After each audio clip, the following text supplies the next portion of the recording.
Tää on tuttu käsite. Tää on tuki, mitä Kela myöntää sulle, jotta sä pystyt maksaa sun vuokran silleen hyvissä ja tälleen. Tai no miten se selittäisi kivemmin? No silleen nimenomaan, että sä saat niinku tuki, jotta sä pystyt asuu. Eli just silleen vuokran maksamiseen ja tällaista. Asumistuki. No tätä mä vähän selitin niinku mun mielestä oikein, mutta katsotaan mitä tässä lukee.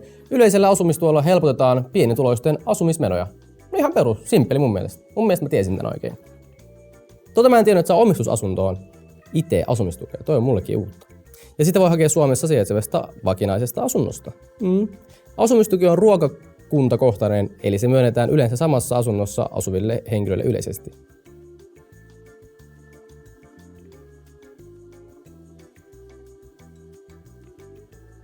Joo, tämän mä tiesin myös.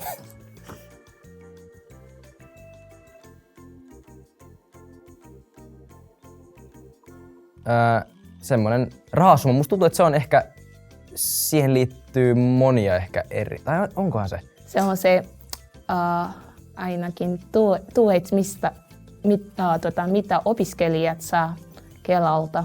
Saa varallista tukea sille, että pystyy ostamaan esimerkiksi koulukirjoja, läppäreitä tai mitä ikinä tarvii opiskeluun. Joo.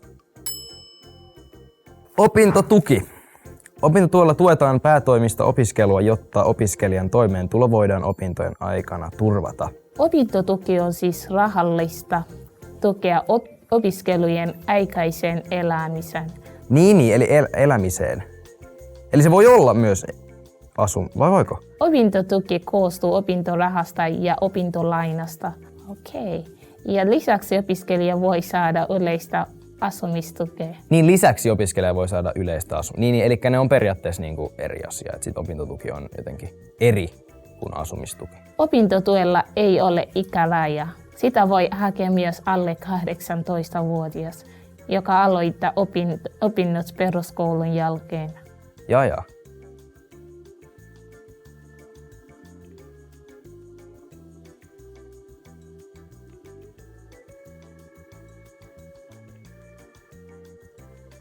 Mikä siitä? Ai. Tää on vähän sama kuin asumistuki, mutta tää on mun mielestä ei nimenomaan asumista varten, vaan tää on vähän niinku ihan perus ehkä niinku arkielämää varten, että tavallaan että sä pystyt niinku elää hyvin just silleen, Kela vähän niinku jeesaa sua elää niinku tälleen.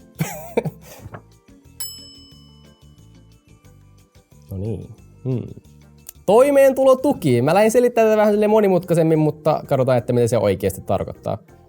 Toimeentulotuki tarjoaa taloudellista turvaa silloin, kun muut tukimuodot tai palkkatyö eivät yksin riitä kattaamaan välttämättömiä jokapäiväisiä menoja. Tuki, tiedätkö mitä annetaan vikaksi, että sä pystyt niinku elämään äikeessä. Toimeentulotuki on harkinnanvarainen, eli sen tarvetta ja suuruutta tarkastellaan tapauskohtaisesti. Kiva tietää. Perustoimeentulotuen määrään vaikuttavat kaikkien perheenjäsenten tulot ja varat sekä menot. Okei. Kiva tietää.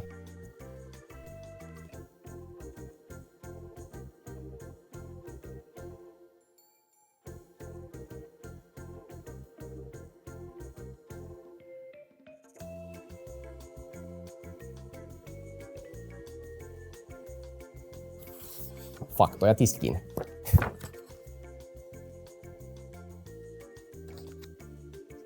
Turvataan sun sun elintasoasi, jossa olet siinä tilanteessa, että sä olet työtön. Eli sit sä saat jotain tukea siihen niin, että sä pystyt elämään jotenkin, etkä tipu ihan suoraan sosiaaliturvan ulkopuolelle. Täys mun vastaus.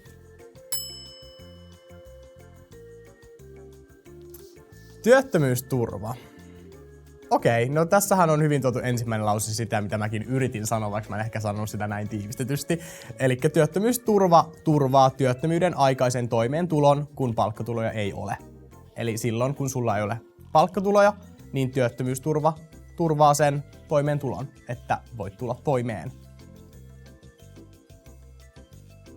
Eli sitä työttömyysturvaa voi saada joko päivärahana tai työmarkkinatukena. Ihmiset ottakaa siitä sitten enemmän vaan selvää. Peruspäivärahan mäkin olin kuullut. Työmarkkinatuki. Vähän hebreaa.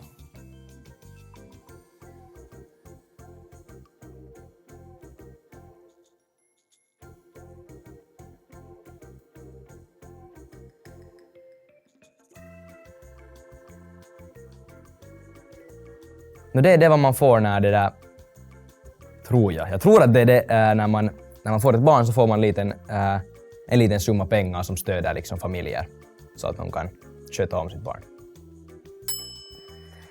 Barnbidrag. Barnets social trygghet betalas vanligtvis vårdnadshavaren, således att föräldrarna är ansvariga för sitt barns underhåll. Ja, syftet med barnbidraget är att täcka kostnader som barnet har för föräldrarna. Det var typ det vad jag exakt sa. Jag vet ganska mycket nu. Barnbidrag betalas efter barnantalet lika. Jo, det här är sant, ja. Jag har nog studerat om det här, vi har haft det här i skolan nu. Att just ju fler barn man har, desto större barnbidrag får man.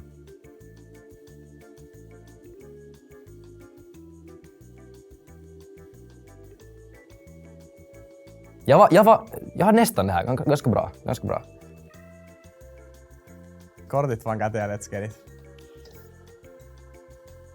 Okei, oh my god. Miten se nyt silleen selittäisi omin sanoin?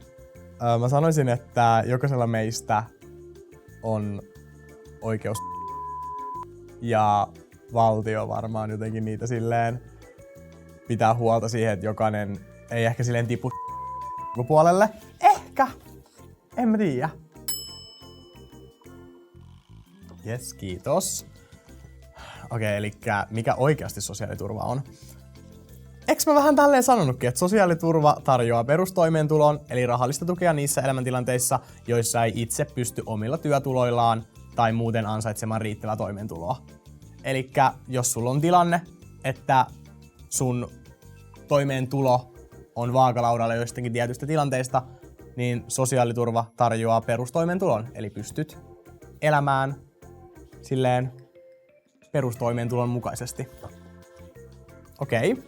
Vanhemmat ovat aina velvollisia vastaamaan lapsensa elatuksesta. Se on täysin totta. En nyt 18. Kai. Mun mielestä tässä on hyvin sanottu se, että sosiaaliturva koostuu erilaisista etuuksista, joita meistä jokainen Suomessa asuva elämänsä aikana käyttää. Se etuus voi olla silmästä rahallista tukea, mutta lisäksi niitä ihmisiä tuetaan tarjoamalla palveluita, kuten niin kuin terveyspalveluita ja näitä, mitä meistä jokainen varmasti käyttää elämänsä aikana.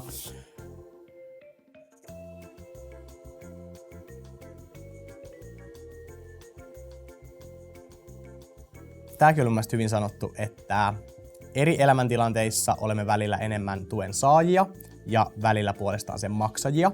Ja miten sitä sitten ylläpidetään kaikkea, että miten sitä, mistä sitä rahaa kertyy muille jaettavaksi, niin sitä ylläpidetään meidän kaikkien yhteisillä verovaroilla ja sitten muilla kerättävillä maksuilla. Joo.